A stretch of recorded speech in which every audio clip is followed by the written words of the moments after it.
Hello everybody, welcome to the series Boojho to जाने, यानी कि आइडेंटिफाइंग द अननोन। और मैं हूं आपकी एजुकेटर प्रियंका और आज हम फिर से आए हैं एक और नए क्वेश्चन के साथ जो कि बोर्ड्स में आया हुआ है और XYZ सीरीज का पार्ट है। Alright, moving on to this question, we have here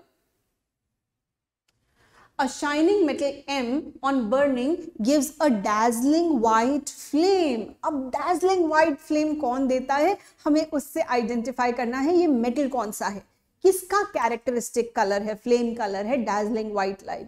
देखिए, हर एलिमेंट का एक फ्लेम कलर होता है जो उसको आइडेंटिफाई करने के काम आता है। तो यहाँ पे आपने बहुत अच्छे से फर्स्ट चैप्टर के अंदर केमिकल रिएक्शंस के अंदर ही पढ़ा है कि magnesium on burning gives a dazzling white light, जिसको हम डायरेक्टली नहीं देख सकते हैं। ठीक है, वो dazzling white light क्या होती है, पटाखे जलते हैं, अनार जलता है, उसमें एकदम चमकती हुई व्हाइट लाइट आती है, वैसा ही मैग्नीशियम की dazzling white light की बात कर रहे हैं हम यहाँ पे। सो dazzling white light बहुत बड़ा इंडिकेशन है आपको ये बताने के लिए कि कौन से मेटल की बात हो रही है। हमको वो क्लू ढूंढने हैं, वो क्लू है यहाँ पे। क्या क्लू है, dazzling white flame and changes to white powder N। ठीक है, white powder N dazzling white light के साथ जब मैग्नीशियम बर्न करेगा, मैग्नीशियम बर्न करने के बाद क्या प्रोडक्ट बनाता है, बस वही पूछ रहे हैं। मैग्नीशियम मेटल M हो गया है और जो N पाउडर बन रहा है वो क्या बन रहा है, मैग्नीशियम ऑक्साइड। सो आपसे पहला पार्ट कहा गया है आइडेंटिफाई करने के लिए, M क्या है, M is magnesium and N क्या है, N इज मैग्नीशियम ऑक्साइड। इनका फॉर्मूला और इनका नाम दोनों ही लिख दीजिए, magnesium and magnesium oxide.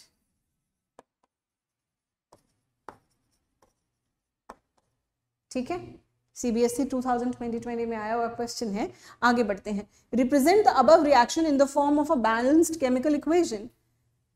Balanced chemical equation B part, magnesium oxygen के साथ रिएक्शन करके मैग्नीशियम ऑक्साइड बना रहा है।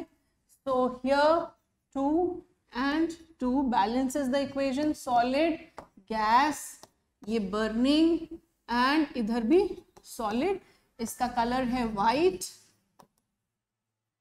जितनी इंफॉर्मेशन हो सकती है मैक्सिमम इंफॉर्मेशन आप कन्वे कर दीजिए यहाँ पे।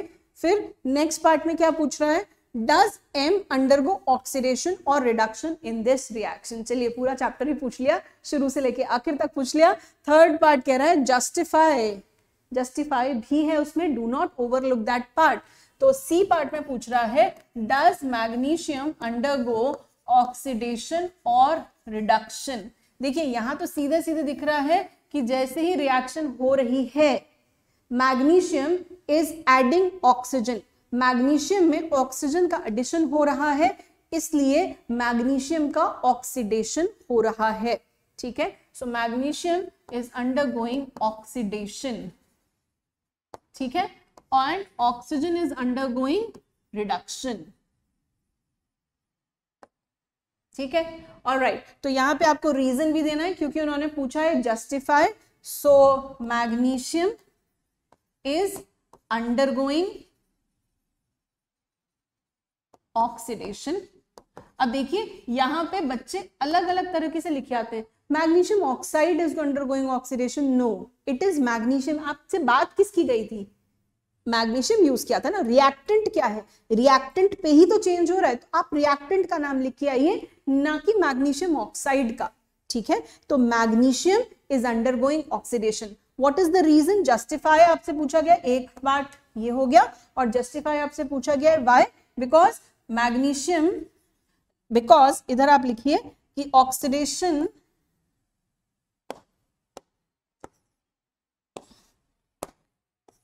oxidation is gain of oxygen and magnesium is gaining oxygen and magnesium is gaining oxygen to form magnesium oxide। This is your complete answer. जरूरी नहीं है कि आप आंसर्स में भर भर के कहानियां लिखिए, आप ऐसे पॉइंट्स में आंसर करेंगे, then to it is going to fetch you complete marks. Alright, I hope आपको इस क्वेश्चन को क्रैक करना आ गया होगा।